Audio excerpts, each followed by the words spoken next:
Hello guys, it's Mukube here. In today's tutorial, I'll be showing you guys how to add someone to a group on Facebook Messenger. Let's get into the video.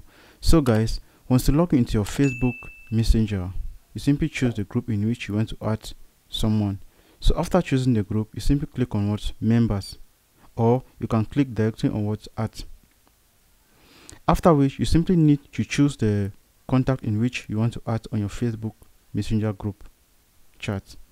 So I'll choose that one. After which, after selecting all the members in which you want to add on your Facebook Messenger, you simply click on what add.